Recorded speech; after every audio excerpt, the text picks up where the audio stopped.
Hello guys.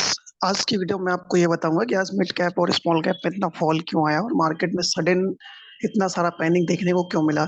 इसके पीछे जो रीजंस है वो हमारे कुछ ग्लोबल क्यूज है, कुछ हमारे डोमेस्टिक क्यूज है, बट ग्लोबल क्यूज जो हमारे हैं वो ज्यादा है।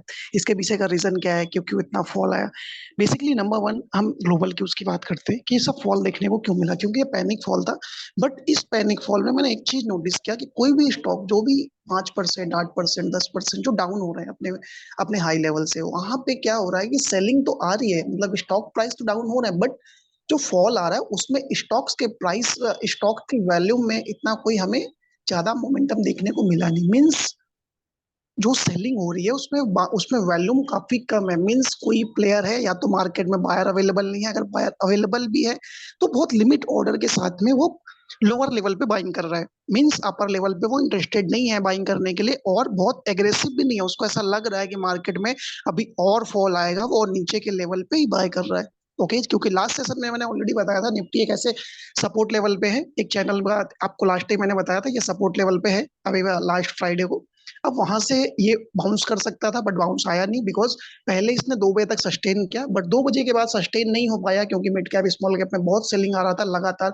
मिड कैप इंडेक्स आप देखेंगे 1.5% से ज्यादा डाउन हो गया। स्मॉल कैप आपका 2% के आसपास का फॉल हुआ है अप्रोक्स। इसके बाद निफ्टी भी सस्टेन नहीं किया और 2:25 के बाद सडन फॉल निफ्टी में आ गया और निफ्टी 300 पॉइंट डाउन हो गया था, अपने सपोर्ट लेवल के पास आ गया। अगर ये लेवल ब्रेक होगा तो हमें 18,800 का लेवल आने वाले वीक में आपको देखने को मिल सकता है। अब इसके पीछे का रीजन पहले हम ग्लोबल क्यूज जानते हैं, क्यों मार्केट में इतना फॉल है।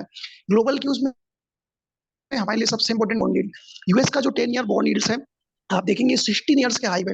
16 ईयर, पिछले 16 साल में, 16 सालों में सबसे ज्यादा हाई हुआ है यूएस का बॉन्ड यील्ड। अगर इतने हाई लेवल पे जाएगा तो लोगों को 5% से ऊपर का रिटर्न अगर उसको बॉन्ड यील्ड में मिल रहा है, बिना कुछ किए सेफ रिटर्न मिल रहा है, तो लोग क्यों इक्विटी मार्केट में पैसे रखेंगे। तो एफ जो है वो क्या करेंगे, सेल करके अपने पैसे को निकाल लेंगे, सेव करेंगे। सेव करने के बाद में क्या करेंगे, वहां पे सेफ इन्वेस्ट करके वहां से 5% का रिटर्न कमाएंगे।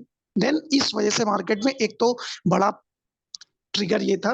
सेकंड क्या, क्रूड ऑयल ज्यादा इंक्रीज नहीं हुआ, but Russia, Israel and Hamas का जो इशू चल रहा है उसकी वजह से उसमें एक मेन प्रॉब्लम क्या हो गया कि अभी तक इसराइल को अमेरिका सपोर्ट कर रहा था, अपने वारशिप भेजा। अब यहाँ पे चाइना ने क्या किया, चाइना ने अपने 6 वारशिप भेज दिए हैं इसराइल के, फिलिस्तीन के फेवर में। तो ये एक बड़ा सिचुएशन क्रिएट कर सकता है कि आने वाले टाइम में अगर वर्ल्ड वार सिचुएशन होगा तो यहाँ पे बहुत प्रॉब्लम क्रिएट करेगा। बिकॉज जो आपका वॉरशिप होते हैं ये कब भेजे जाते हैं, जब युद्ध, वॉर एकदम स्टार्ट हो जाता है। मीन्स ये पूरी तरीके से लैस होते हैं, ये पूरे वर्ल्ड, मतलब वॉर की इनके पास में पूरी फुल स्ट्रेंथ होती है। तो ऑयल में अभी ऐसा मोमेंटम को देखने को मिला नहीं, क्रूड ऑयल में, क्योंकि हमारे लिए मेन इंपॉर्टेंट क्या, क्रूड ऑयल है। बट क्रूड ऑयल में अभी इतना मोमेंटम देखने को मिला नहीं। बट अगर ये इसराइल हमास का इशूज और बढ़ता है तो फिर अगर इसमें अदर कंट्रीज, जैसा कि अभी इसराइल रुकने का नाम नहीं ले रहा है, वो बोल रहा है जब तक मैं गाजा या हमास को खत्म नहीं करूंगा तब तक रुकूंगा नहीं। उसके साथ ही साथ अदर कंट्रीज से ईरान, जो भी मुस्लिम कंट्रीज है वो फिलिस्तीन गाजा के सपोर्ट में आ रही है। तो वहां पे ये सिचुएशन अगर बढ़ जाएगा तो बहुत प्रॉब्लम क्रिएट हो सकता है।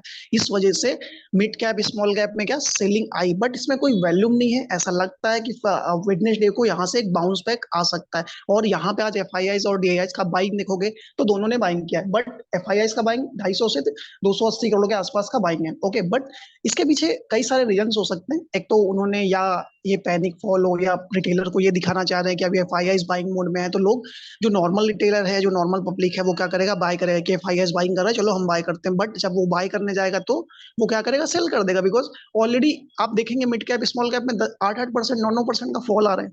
अब इतना फॉल आएगा तो अगर एफ बेचने जाएगा तो उसको बहुत लॉस होगा। जो भी सिलेक्टेड स्टॉक उन्होंने बाइंग किया हुआ है, आप देखेंगे फाइनेंशियल ईयर 24 के सेकंड क्वार्टर में, फर्स्ट क्वार्टर में बहुत सारा उन्होंने, एफ ने अपना स्टेक इंक्रीज किया, बट जब वो सेल करने जाए उनको बहुत लॉस हो रहा है। तो उन्होंने जस्ट, ये एक ट्रैप हो सकता है कि 250 करोड़ की बाइंग करके दिखा दे कि हम बाय कर रहे हैं, क्योंकि डीआईएस तो ऑलरेडी बाय कर रहा है सपोर्ट देने के लिए। बट एफ जो यहाँ पे कर रहा है ये थोड़ा सा ट्रैप हो सकता है, तो आपको सब बच के रहना चाहिए। और मार्केट में अगर आपके पास पोजीशन है तो अपने पास कैश को होल्ड करो। जब तक मार्केट में सिचुएशन थोड़ा ठीक नहीं होती तब तक पूरा इन्वेस्टेड नहीं रहना। आप इन्वेस्ट रहिए, इन्वेस्ट रखिए, बट अपनी पोजीशन को लाइट रखना है। बिकॉज अभी ओवरनाइट पोजीशन जैसा मार्केट है नहीं कि अभी क्या कर सकते। बट सिलेक्टेड स्टॉक को आप अपने वॉच लिस्ट में बना के रखो। जो आपको लेना था, आप जिसको हाई लेवल पे आपको लेना था कि ये बहुत अच्छा स्टॉक हमको लेना है, उसको आप वॉच लिस्ट में रखो, जैसे सपोर्ट पे आपको एंटर करना है। देखो निफ्टी का लेवल मैंने बता दिया, अभी यहाँ से ब्रेक करेगा तो 18,800 के पास आ सकता है, अगर ये 19,250 के नीचे बंद होता है तो। अब आप यहाँ देखो मिड कैप में क्या, मिड कैप 50 डीएमआ 50 एसएमए के नीचे आज क्लोजिंग हुआ है मिड कैप का। अगर ये यहाँ पे जाएगा, ये ब्रेक ऑलरेडी कर चुका है, अगर यहाँ से कोई रिकवरी नहीं आएगी तो ये कहाँ पे जाएगा नेक्स्ट, 8,695। इतना नीचे अभी और आ सकता है। इसके बाद में क्या, स्मॉल कैप ऑलरेडी आज 2% से ज्यादा का डाउन मोमेंटम था। तो गाइस आपकी जो भी पोजीशन है उसको वो संभाल के रखो, जो भी ज्यादा पैनिक नहीं, जो भी आपको एसएल लेना है उसको आप लीजिए। क्योंकि मार्केट में क्या है कि अगर लोग एसएल आपने नहीं लेना सीखा ना, तो आप महीने 2 महीने जितना भी कमाओगे वो एक दिन में पूरा गवा के चले जाओगे। तो और प्रॉफिट बुकिंग भी इंपॉर्टेंट है। ऊपर के लेवल पे, ऊपर के लेवल पे प्रॉफिट बुकिंग करो, अपनी पोजीशन को लाइट रखो जब तक इसराइल और हमास का इशू सॉल्व नहीं होता, बॉन्ड यील्ड का इशू सॉल्व नहीं होता, और ग्लोबल क्यूज थोड़ा सुधर नहीं जाते, तब तक आप अपनी पोजीशन को लाइट रखो पोर्टफोलियो में। ओके गाइस, अगर आपको वीडियो अच्छा लगा हो, कोई जानकारी मिली हो, तो आप इसको लाइक और सब्सक्राइब करना मत भूलना, ताकि मैं आगे से जो भी वीडियोस बनाऊं, मैं चाहूंगा कि मैं इसको कंटिन्यू करूं, बट टाइम नहीं मिलने की वजह से काफी सारा लेट हो जाता है। Okay guys, thank you for giving your valuable time to watch our video.